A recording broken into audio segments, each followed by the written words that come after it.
Buenas tardes. Mi nombre es Félix Bernabé Gutiérrez Aguado. Soy estudiante de la Facultad de Medicina. El día de hoy, en nuestro proyecto de inmunología, vamos a hablar sobre el trasplante de médula ósea, también conocido como una nueva esperanza para la salud.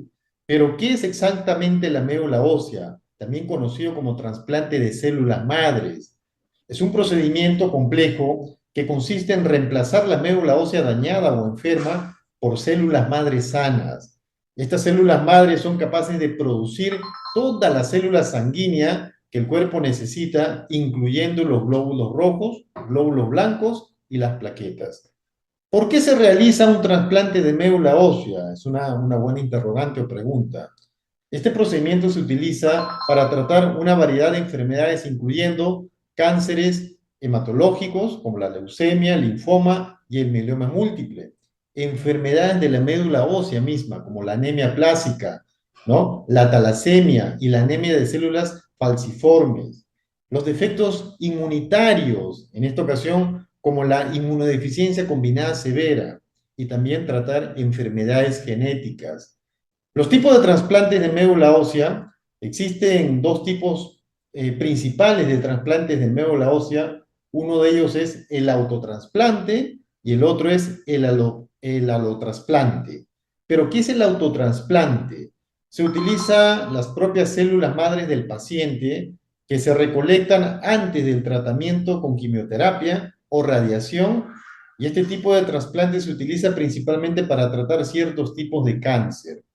El alotrasplante se utiliza células madres de un donante compatible, generalmente tiene que ser un familiar, o un donante no emparejado familiarmente también, pero este tipo de trasplante se utiliza para tratar enfermedades que no se pueden tratar con un autotrasplante, antes de la quimioterapia, claro.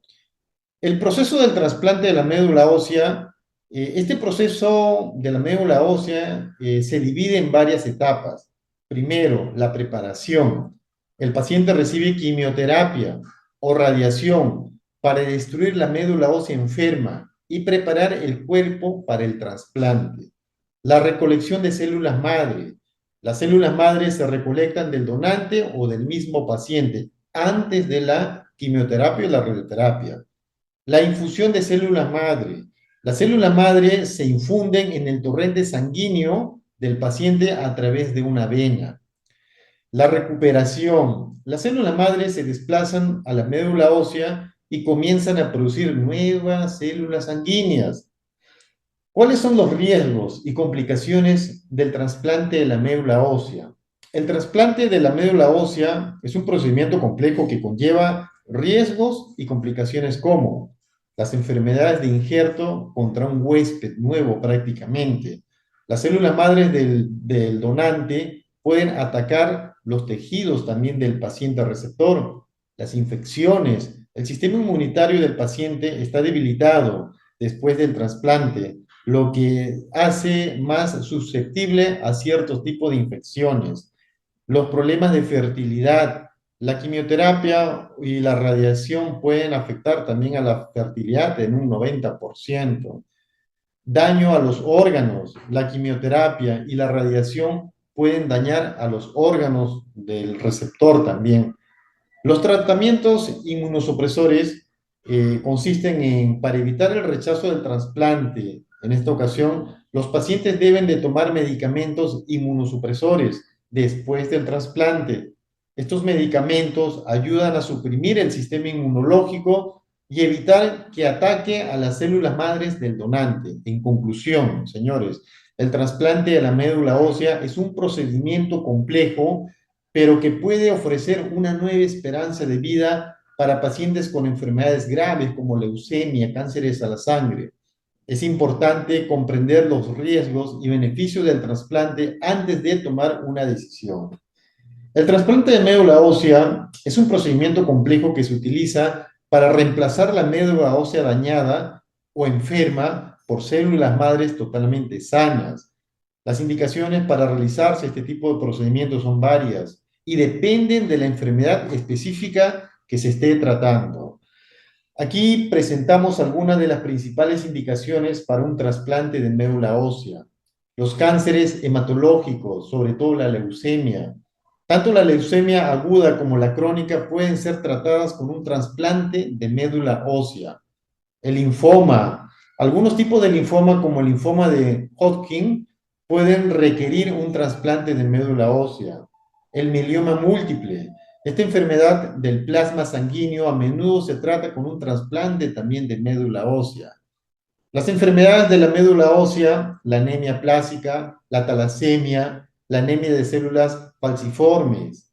La anemia plásica, por ejemplo, esta enfermedad ocurre cuando la médula ósea no produce suficientes células sanguíneas, que es muy diferente a la talasemia, que es un grupo de enfermedades genéticas que afectan a la producción de la hemoglobina. La anemia de las células falciformes es una enfermedad genética que afecta la forma de los glóbulos rojos. Los defectos inmunitarios, por ejemplo, la inmunodeficiencia combinada severa, lo que es el SCID, es un grupo de enfermedades genéticas que afectan al sistema inmunitario. Las enfermedades genéticas, lo que es una enfermedad genética que afecta al sistema nervioso central también. Y otras indicaciones como el síndrome de falla de la médula ósea, que es un grupo de enfermedades que afectan la capacidad de la médula ósea para producir células sanguíneas. Las enfermedades autoinmunes, en algunos casos, el trasplante de médula ósea puede ser una opción para tratar enfermedades autoinmunes, como la esclerosis múltiple. Es importante destacar que la decisión de realizar un trasplante de médula ósea es compleja, se toma en conjunto con un equipo de médicos especializados. Se deben evaluar cuidadosamente los riesgos y beneficios del procedimiento para cada paciente. La disponibilidad de un donante compatible es un factor crucial para la realización del trasplante. También el rechazo del trasplante de la médula ósea, conocido como enfermedad injerto contra el huésped, ocurre cuando las células inmunitarias del donante, o sea, el injerto, atacan los tejidos del receptor, o sea, del huésped. Las manifestaciones clínicas de lo que es pueden variar dependiendo de la gravedad y el órgano prácticamente que resulta afectado. Pero en algunas de las más comunes son la cutánea, la gastrointestinal, la hepática y la pulmonar.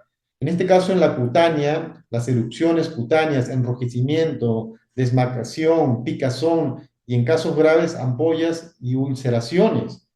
En lo gastrointestinal, la diarrea, el dolor abdominal, las náuseas, los vómitos, el sangrado gastrointestinal y sobre todo la pérdida de peso.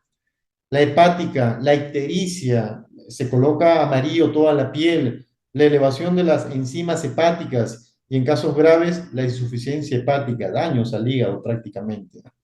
Lo pulmonar, la tos, dificultad para respirar, la moninitis, ¿no? Y la fibrosis pulmonar sobre todo. En lo que es crónico, en la parte cutánea, lo gastrointestinal, lo hepático, lo ocular y lo del músculo esquelético, podríamos decir que en el músculo esquelético la artritis, en este caso grave la osteoporosis y la necrosis avascular, en lo ocular la sequedad ocular, la conjuntivitis, ¿no? En estos casos graves inclusive la pérdida de visión total, la fibrosis hepática en el hígado, la cirrosis y en casos graves la insuficiencia hepática, problemas al hígado, lo gastrointestinal, como bien anteriormente mencionamos, el estrechamiento del esófago, intestinos delgado, colon, lo que dificulta la deglución y el paso de los alimentos. Bien, otros síntomas como son la fiebre, la fatiga, la pérdida de peso, dolor generalizado. Es importante destacar también los síntomas pueden aparecer en cualquier momento después del trasplante, incluso meses o también algunos años después. Puede ser leve o grave y puede ser mortal si en este caso no se trata.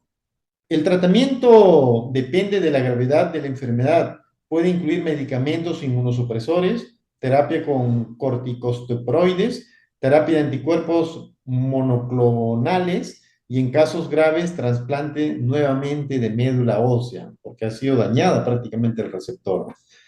Las bases inmunitarias del rechazo en el trasplante de la médula ósea. El rechazo en el trasplante de la médula ósea, también conocido como enfermedad de injerto contra el huésped, es una complicación que surge cuando las células inmunitarias del donante que se encuentran en el injerto de la médula ósea reconocen al receptor como un cuerpo extraño y empiezan a atacarlo. salen lo que son las defensas del cuerpo. Las bases inmunitarias de rechazo se basan en la incompatibilidad entre los antígenos del donante y el receptor. Los antígenos, en este caso, que son mayor, son proteínas que se encuentran en la superficie de las células y que son responsables de identificar las células propias del cuerpo. Cuando el donante y el receptor no coinciden, las células inmunitarias del donante pueden atacar a las células del receptor. Antígenos menores, estos antígenos son más numerosos que también pueden destruir y contribuir al rechazo prácticamente. El proceso del rechazo se inicia cuando las células T del donante reconocen los antígenos del receptor como cuerpos extraños. Las células T citotóxicas, por ejemplo, destruyen directamente las células del receptor. Las células T helper liberan citóquinas que activan otras células inmunitarias como los macrófagos que también atacan a las células del receptor. Los tratamientos inmunosupresores específicos, como el tratamiento inmunosupresor, es fundamental para prevenir el rechazo del trasplante de la médula ósea. Los medicamentos inmunosupresores actúan inhibiendo la respuesta inmunitaria del donante. Los medicamentos inmunosupresores más utilizados son los corticoides, los inhibidores de calcirina, los anticuerpos monoclonales y los inhibidores de mTOR, como son los sirolimus y los everolimus. Bloquean proliferación y activación de las células T nuevamente. El tratamiento inmunosupresor se administra durante un periodo prolongado después del trasplante, que puede ser meses o inclusive años. La duración del tratamiento depende de la gravedad del rechazo y de la respuesta del paciente. Los pacientes que reciben un trasplante de médula ósea necesitan un seguimiento médico regular para controlar los efectos secundarios del tratamiento inmunosupresor y la aparición del rechazo. En esta ocasión, problemas gastrointestinales, problemas hepáticos, problemas renales, problemas audiovisuales y problemas inclusive dermatológicos. Es importante destacar que el tratamiento inmunosupresor puede tener efectos secundarios graves como infecciones, toxicidad hepática, daño renal y aumento de riesgo de otros tipos de cánceres. El día de hoy hemos hablado sobre el trasplante de médula ósea, hemos visto lo que es un donante, cuándo se rechaza, cuáles son las consecuencias y también cuál es el procedimiento a tratamiento a seguir después de un trasplante de médula ósea. Conmigo será hasta un siguiente video. Gracias, buenas tardes.